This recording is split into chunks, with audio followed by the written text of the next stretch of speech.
Kira-kira sekarang si Rismon dan juga Rizik Syihab lagi ngapain ya? Ada yang tahu nggak Rismon masih nongkrong nggak di rumah Rizik?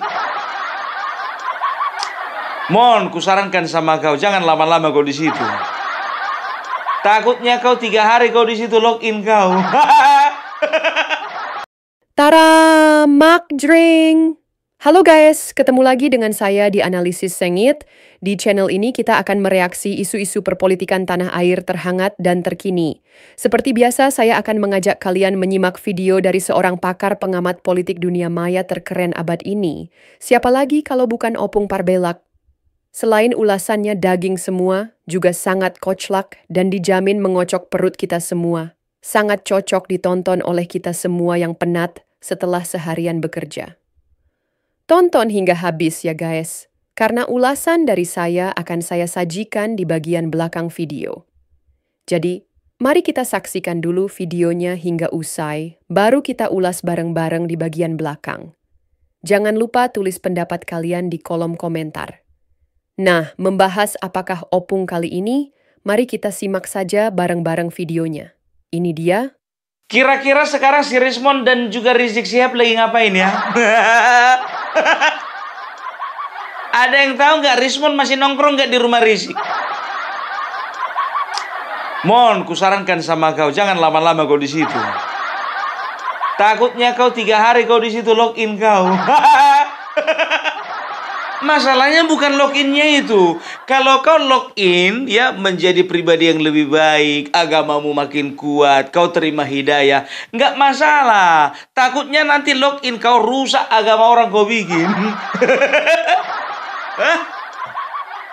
Nanti semua kau teliti. Iya kan? Nanti surat ini kau teliti. Kau bilang ini palsu. Kau bilang nanti kitab yang ini kau teliti. Kau bilanglah menurut menurut forensik digital ini palsu. Kau bikin rusak nanti Mon, jujur aja aku bilang. Itu dia, ya kan? Aku yakin 2 minggu aja dia di rumah si Rizik Syihab, udah ganti dia nama. Namanya jadi Habib Rismon. Sekarang kan nama Habib itu kan gampang aja dibikin-bikin. Yang tadinya nggak ada garis keturunan Nabi bisa jadi Habib. Yang tadinya nggak ada garis keturunan ke Kiai bisa dapat panggilan Gus. Coba Sugi Nur, tukang obatnya dia, tapi bisa dipanggil orang Gus Nur.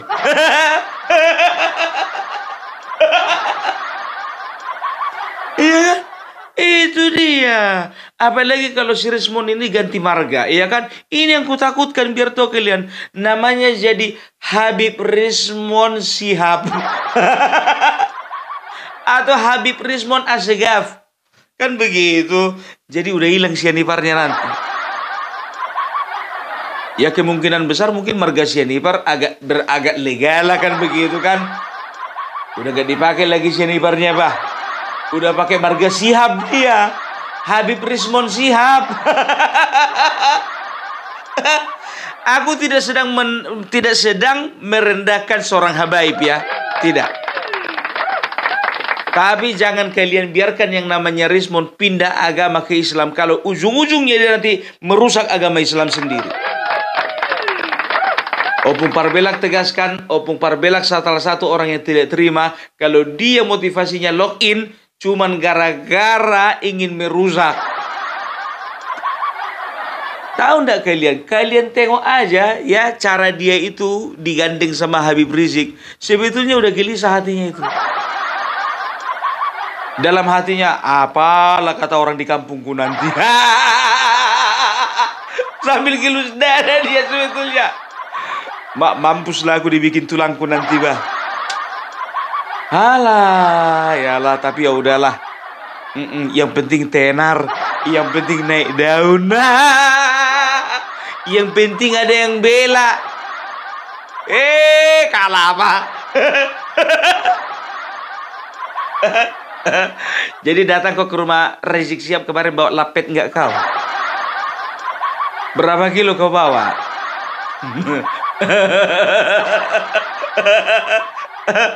Habib Rismon, Habib Rismon. Aduh, ternyata ya Mon ya, udah sampai sejauh itu ya. Makin dalam ya.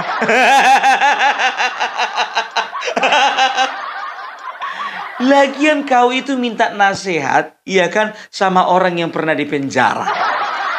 Cemana ceritanya? Kalau mau cari nasihat itu perbanyak lawyer, diskusi banyak-banyak sama pengacara, bukan sama mantan narapidana. Lapet. Sama mantan nabi kau minta nasihat, ada-ada aja. Sama kayak contohnya orang sakit, ya kan, minta nasihat sama orang sakit. Iya kan, sakitnya asam urat ditanya sama orang penyakit ginjal. Abang gak udah lari sekamar itu? Lah, memang betul kan yang namanya Rizik Syihab, ya kan udah pernah di penjara. Iya kan, itu dia. Begitu keluar penjara ngajak perang lagi. Tapi berapa kali dia ngajak perang gak pernah berhasil. Nggak ada eksekusinya.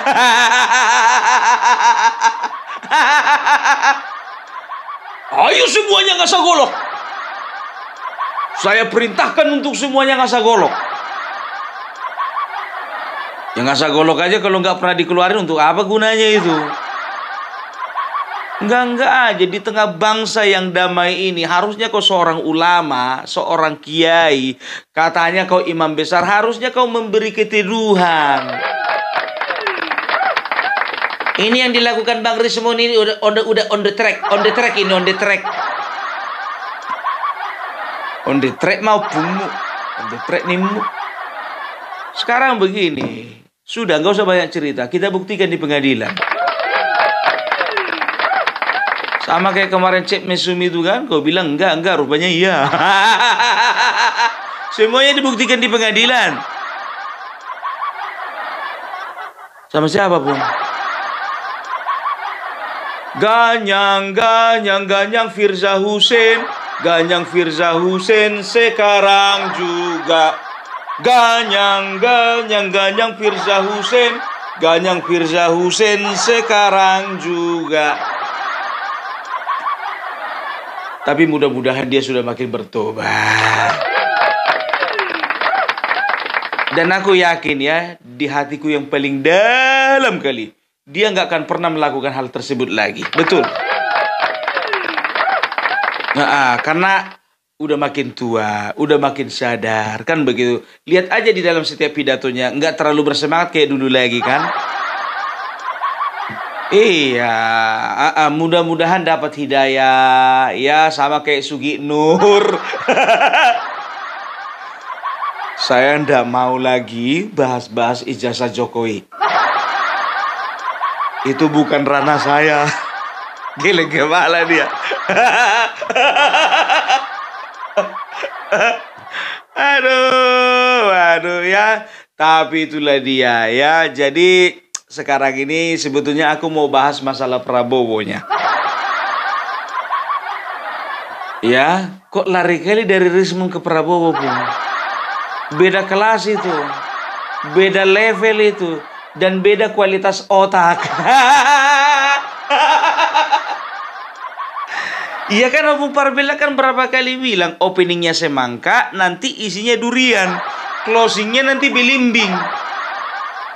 Udah maklumi aja lah. Yang penting informasi dariku itu betul-betul akurat. Nggak kayak sebelah sana aurat. Mempermalukan. Ya, jadi Bapak Prabowo kemarin dalam satu kesempatan ya di sidang kabinet kalau tidak salah ya memberikan sebuah pidato ya, dan di dalam pidato itu terbersit dan juga tersiratlah sebuah kata-kata yang bisa dikatakan ini menguatkan menguatkan perasaan kita semuanya dan memberikan ketenangan kepada kita semua bahwasanya ya Bapak Prabowo sendiri tidak setuju dengan apa yang dilakukan oleh sampah-sampah tersebut yang mempertanyakan keaslian ijazah dari Bapak Joko Widodo. Ya, ingat itu. Kenapa aku katakan sampah berulang kali? Ya, setiap sampah, namanya sampah, itu bikin berantakan, bikin rusak pemandangan, dan juga biasanya sampah-sampah itu bau.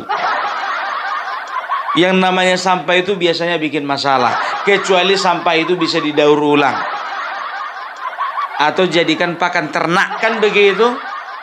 Nah, ya makanya aku bilang kalau orang ya yang taunya bikin rusuh, ya udahlah nggak punya jasa kepada bangsa ini, udah nggak berbuat pada bangsa ini, ngerecoki pula, udah lebih-lebih dari sampah masyarakat. Namanya apa? Sampah negara.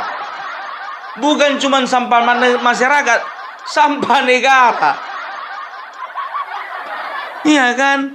Nah, Bapak Prabowo tegas, ya kan, mengatakan bahwasanya Bapak Jokowi itu sudah 10 tahun ini sudah mempersiapkan yang terbaik. Sudah membangun bangsa ini. Sudah melakukan hal yang terbaik, ya, bagi generasi muda, bagi orang-orang tua di segala sektor. Tapi kenapa ijazahnya dipertanyakan? Nanti sebentar lagi ijazahku lain dipertanyakan. Jadi gini aja Bapak Prabowo, sebelum dipertanyakan ijazah Bapak Prabowo, ya kan, apakan kian lah, laminating kian lah ijazahnya Pak, mulai dari TK, SD, SMP, SMA, dan kayak Hasto Pak, kalau bisa dinotariskan.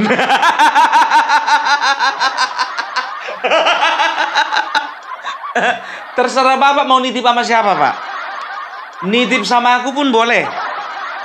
Titip sama Mas Agri juga boleh. Titip sama AR Mahmud juga nggak apa-apa.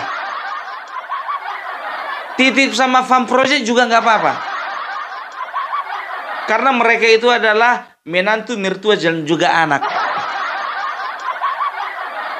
Iya, terserah Bapak mau sama siapa mau Bapak titip, iya kan? Yang penting jangan sama Koni Pak. Nanti dokumen rahasia Bapak bocor nanti dibikinnya. Kemarin aja katanya ada 37 rahasia, tapi diantaranya 5 udah dibocorkannya.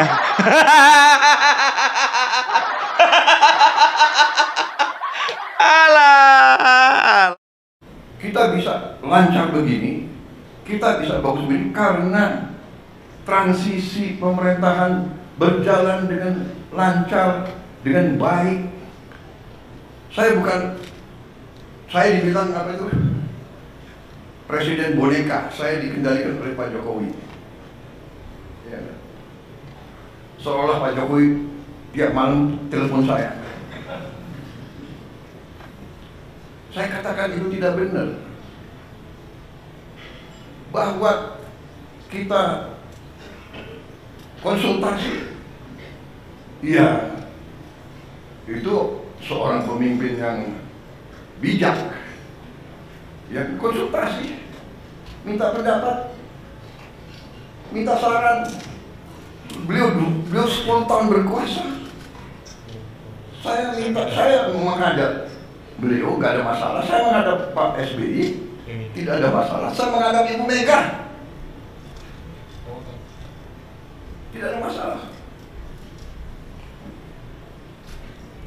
Kalau bisa menghadap Gus Dur, nggak bisa.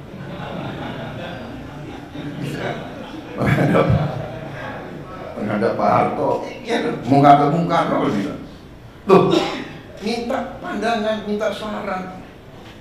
Pak Jokowi berhasil 10 tahun, orang suka tidak suka.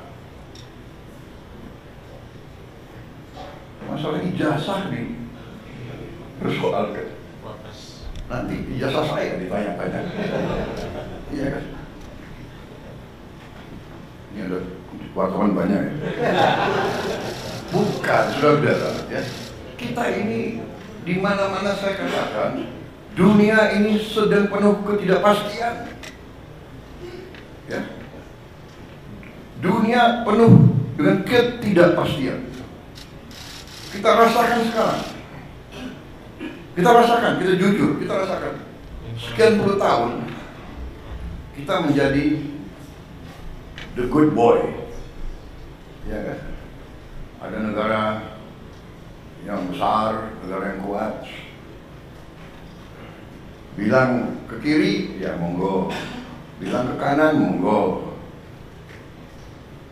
Kita ikut World Bank, kita ikut IMF, kita ikut, ya kan? Tapi globalisasi, ya kita ikut. Tapi sekarang yang meninggalkan sistem yang mereka bangun, mereka sendiri. Free trade, monggo. Kita bingung jadinya. Yang dibilang Menteri Keuangan sudah di luar negeri ya. Sekarang ekonomi Salah, ya udahlah. Jadi kayak gitu ya. Kita udah pastikan nih. Nih, ingat ini Roy Suryo yang kemarin ngadu-ngadu. Ya.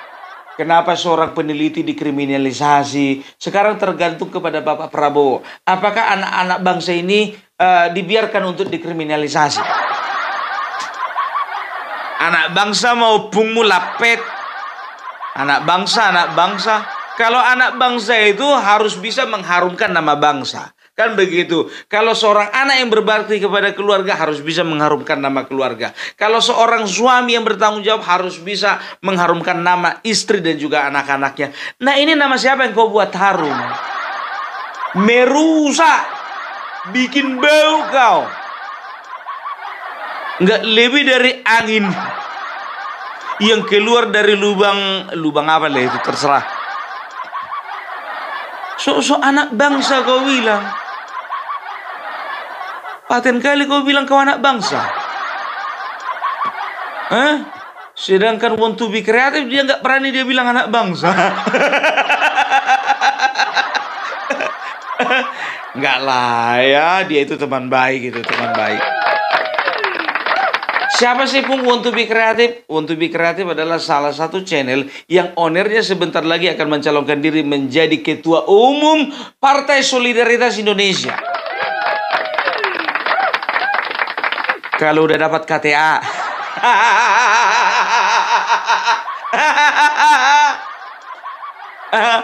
Tapi kayaknya kemungkinan besar Leonardo Sirait lah itu, ya kan, yang menjadi ketua umum PSI daripada yang namanya tadi itu Want to be Kreatif. Karena apa? Karena Leonardo Sirait sudah lama dapat KTA. Siapa sih Bung Leonardo Sirait? Leonardo Sirait itu adalah owner daripada Sirait Media, teman kita di YouTuber Nusantara. Kenapa harus kau gaung-gaungkan nama orang itu dua pun? Ya nggak ada ku gaung-gaungkan. Yang penting kan kita saling mendukung, kan begitu. Sama seperti Roni Talapesi dan Hasto, saling mendukung.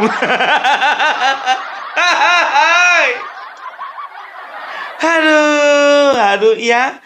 Jadi ya Bapak Prabowo sudah menegaskan bahwasanya ya ini di hadapan anaknya, di hadapan Gibran Rakabuming Raka yang tak lain dan tak bukan adalah wakil presiden. Ya beliau ingin menunjukkan kepada masyarakat, menegaskan kepada masyarakat bahwasanya hubungan Bapak Prabowo dan Bapak Joko Widodo saat ini bukan makin renggang tapi makin kuat.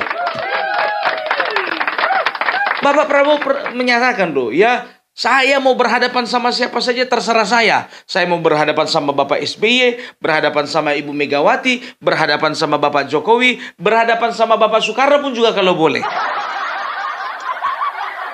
Artinya apa? Saya ini bukan presiden boneka. Ya, itu dia. Kenapa orang selama ini beranggapan ini agak kukoreksi ya. Ya, mungkin kalau Bapak Prabowo ya memberitahukan segala sesuatunya kepada Bapak Jokowi, itu bukan karena beliau bonekanya Bapak Jokowi, bukan. Karena beliau tahu ya sahabat adalah orang terbaik untuk menceritakan segalanya. Nggak mungkin kan Bapak Prabowo cerita sama Guntur Romli atau Ruhut Sitompul atau Ferdinand Huta Hayan. Nggak ada jalannya. Beliau juga sudah menegaskan bahwasanya ya apa salahnya ya kita itu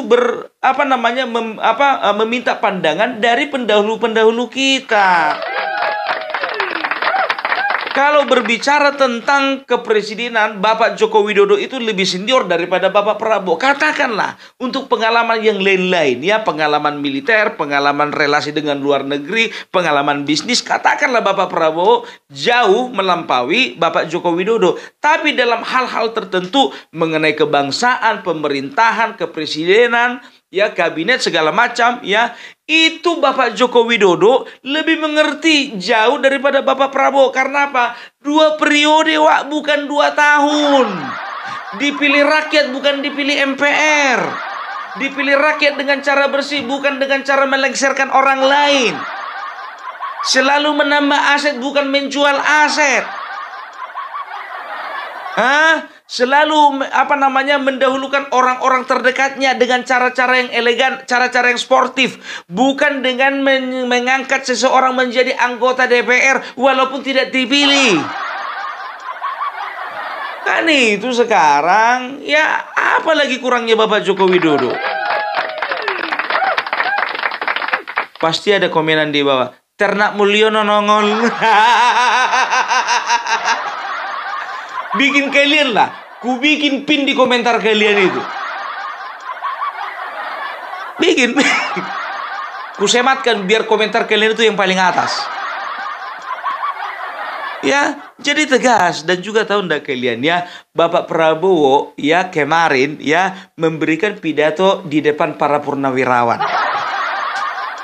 Udah tahu lah kalian kalau berbicara purnawirawan bukan cuma yang baik-baik aja, yang kurang baik pun juga. Ya kan, untuk saat ini kurang baiklah langkah politiknya, bukan kurang baik orangnya, langkah politiknya, cara-caranya, manuver-manuver politiknya kurang baik. Ya kan, aku kira di situ yang hadir itu cuman siapa namanya itu, Bapak Wiranto, Luhut Binsar Panjaitan. Rupanya Bapak Tri Sutrisno datang juga. Ya, semua Hendro Priyono datang, ya kan. Kurasa Gatot Nurmantio juga datang, Sunarko juga datang. Semua pasti bisa dikatakan, ya, purnawirawan yang kanan dan yang kiri datang dua-duanya. Di situ Bapak Prabowo menegaskan, saya tidak mau diatur-atur dan juga saya tidak mau dikuasai asing. Kalau mereka mau, saya tidak mau, kan begitu. Nah, ini menegaskan bahwasanya, ya, Bapak Prabowo tidak bisa didikte siapapun, termasuk oleh senior-seniornya. Itu dia, ya kan. Bapak Prabowo itu orang bebas, orang independen, kan begitu. Beliau mengutarakan, coba lihat, ya, senior-senior saya ini semuanya berbakti. Ya, lewat apa? Mendirikan partai politik. Bapak Wiranto bikin partai politik, Bapak Tri Sutrisno bikin partai politik, saya juga bikin partai politik. Ya kan, maunya tambahkan, Pak. Ya kan, cuman saya satu-satunya yang militer bikin partai politik berhasil gitu, Pak. Maunya Bapak tanya juga, Bapak Tri Sutrisno bagaimana partainya, Pak, maju? Sukses, Pak? Itu dia, ya kan. Jadi di sini beliau ingin menekankan, ya, bahwasanya yuk kita yang namanya purnawirawan itu sudahlah, ya, mari kita bergandengan tangan. Itu dia, ya. Tanggapan ijazah itu kan dinilai mengkriminalisasi peneliti, Pak. Pelaporan Bapak dinilai. Apa, Pak, tanggapannya? Ya, ini kan bukan objek peneliti, ya. Kan sudah menghina saya sehina-hinanya. Sudah menuduh ijazah itu ijazah palsu. Sudah merendahkan saya serendah-rendahnya. Ya, nanti dibuktikan lewat proses hukum. Nanti akan kita lihat di proses di pengadilan seperti apa. Artinya kalau untuk pelaporan itu bisa untuk peringatan ke pihak lain gitu nggak, Pak? Nanti akan menjadi pembelajaran kita semuanya. Dan menurut saya hari ini dalam tantangan global yang sangat berat, yang diperlukan negara kita adalah sekarang ini kompak, saling berangkulan, menjaga persatuan kesatuan, terutama elit-elit dan seluruh masyarakat, agar tantangan berat yang dihadapi semua negara yang kita hadapi itu bisa kita selesaikan. Bukan hal yang mudah sekarang ini. Harus semuanya berangkulan, bersatu menghadapi tantangan global yang tidak mudah. Ya, saya rasa itu. Dan juga tahu enggak kalian ya, Bapak Joko Widodo kemarin ya kan ada videonya yang kaos putih yang mengatakan ketika ditanya oleh wartawan bagaimana tanggapan Bapak ya dengan pelaporan ya yang dilakukan ke Polda Metro Jaya kemarin. Apa dibilang Bapak Jokowi? Ya, ini sudah keterlaluan ya. Ini sudah membuat saya marah. Karena apa? Karena ini sudah merendahkan saya serendah-rendahnya. Ini sudah menghina saya sehina-hinanya. Kan begitu ya. Nah, jadi bisa dikatakan begini, ya kalau untuk masalah Roy Suryo, ya bisa dikatakan bukan cuma pasal pencemaran nama baik, tapi pasal fitnah yang hukumannya bisa lebih berat.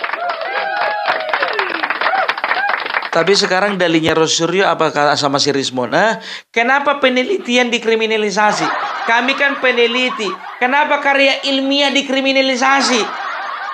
Muncungmu itu lapet satu-satu. Kalapa? Kalian dengarkan dulu aku. Tujuan kalian bukan mau meneliti, bukan penelitiannya itu, tapi motivasi kalian itu sudah fitnah. Pokoknya membusuk lah kalian dalam penjara. Iya kan? Kalau bisa pasal berlapis dibikin. Tapi pesanku ya, sama lapas nanti yang nampung mereka ini, coba agak dijauhkan sel mereka itu dari dapur.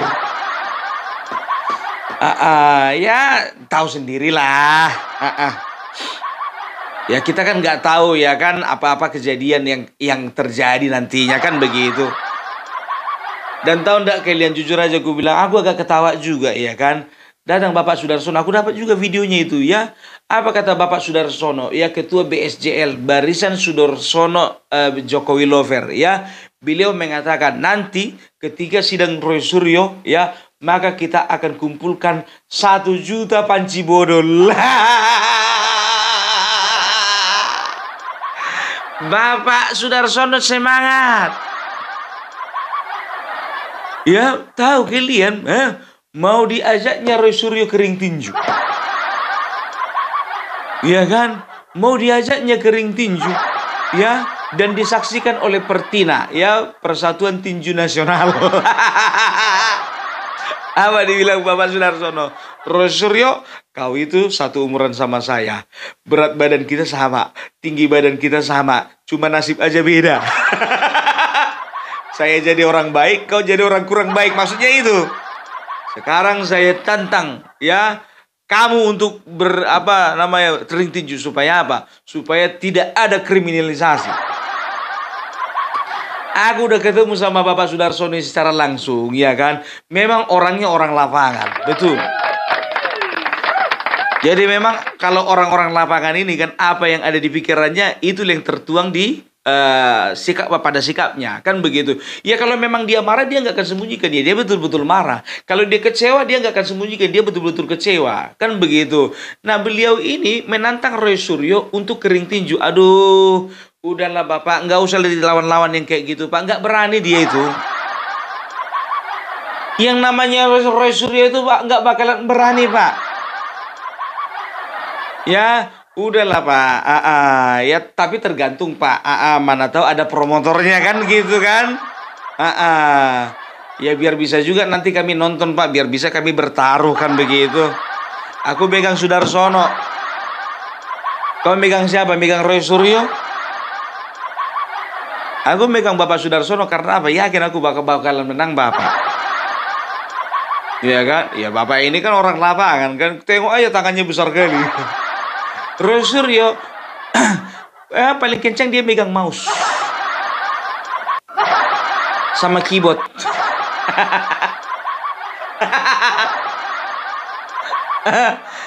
Aduh, tepuk tangan dulu untuk BSJL. Ya, dan juga biar tahu kalian ya, Barisan Sudarsono Jokowi Lover ya mengundang ya masyarakat dimanapun berada ya untuk mengirimkan panci bodolnya ke alamat yang tertera ya di videonya Bapak Sudarsono.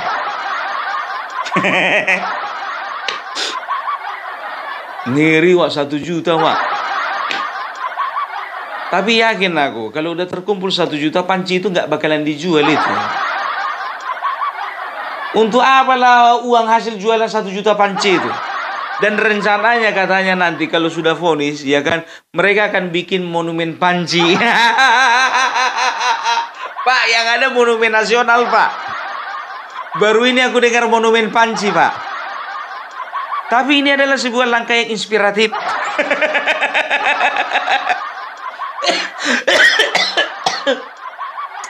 Setuju. Tapi Pak, kalau aku nggak bisa ngirim lah ya Pak, ya karena nggak pernah masak aku Pak. Kami catering Pak. Istriku kerja, aku kerja Pak. Jadi cateringan kami Pak, nggak pernah masak Pak. Gimana kalau dari aku kompor gasnya Pak? Dan gerakan ini biar tahu kalian mendapat respon ya, ada dari Jawa, ada dari Sulawesi, ada dari Kalimantan, dan juga udah nyampe dari Malaysia pun mau ngirim panci. Dari Malaysia ngirim panci bocor.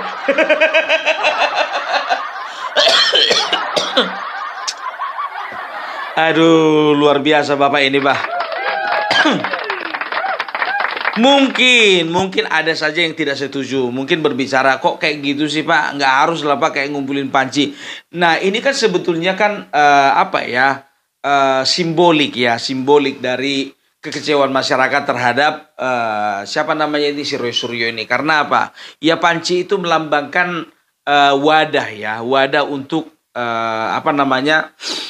memasak, entah memasak air kah itu, merebus apakah itu, ya kan. Tapi ketika panci itu sudah bolong, ya, kalau memang nggak bisa ditambal, ya, kalau misalnya setitik contohnya, ya netes-netes saja nggak apa-apa. Kalau diameter bolongnya itu sudah 10 cm, mana bisa ditambal lagi, itu kan begitu. Nah mungkin mereka itu sedang menggambarkan Roy Suryo itu seperti panci bolong itu kan begitu. Yang bolongnya itu bukan cuma kecil tapi 10 cm. Diameternya 10 cm. Apa yang dimasukkan kan langsung kosong semua kan. Masukkan air kosong, masukkan sup kosong. Karena apa? Bocor tadi. Begitu juga Roy Suryo gambarannya banyak kali omong kosong. Tapi Pak, dibandingkan dengan monumen panci Pak, aku lebih tertarik dengan pertandingan tinju Bapak sama Roy Suryo. Itu yang paling tunggu-tunggu Pak. Serius. Aduh. Ya, jadi itulah dulu dari Opung Parbelak ya. Mudah-mudahan ya semuanya boleh berjalan dengan baik ya. Ya bicara tentang mereka masuk penjara atau enggak, ya cepat atau lambat itu tergantung doa kalian semuanya itu. Kalau aku nggak mau mendoakan, aku bodoh amat.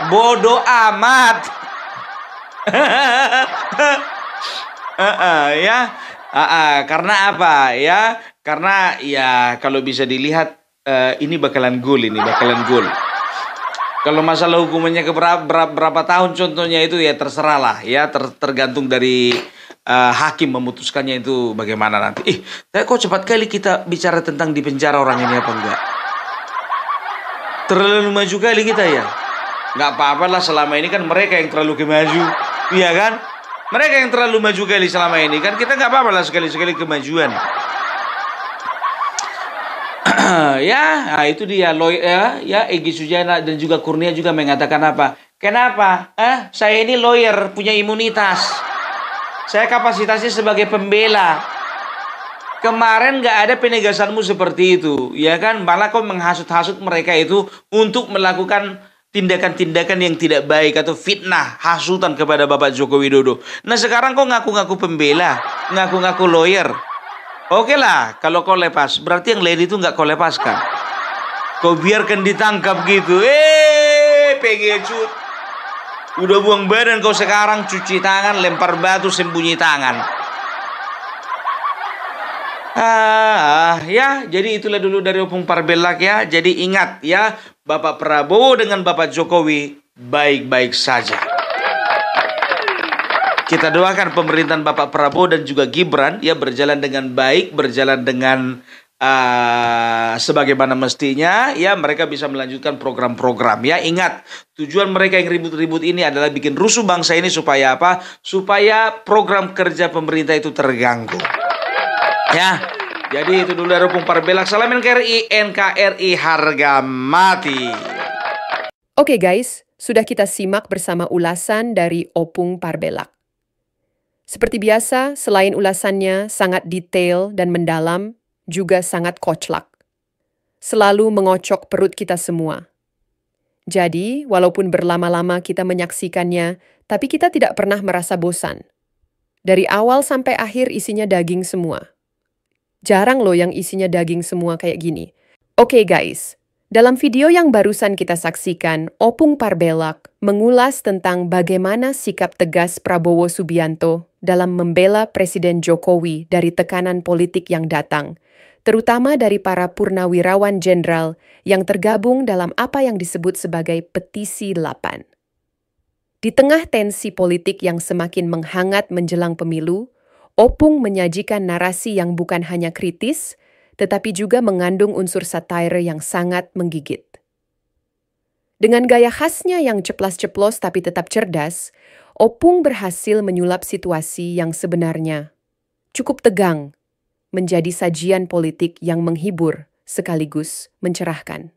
Salah satu hal yang langsung mencuri perhatian dalam ulasan Opung adalah bagaimana ia menyoroti konsistensi Prabowo dalam menjaga loyalitas terhadap Presiden Jokowi.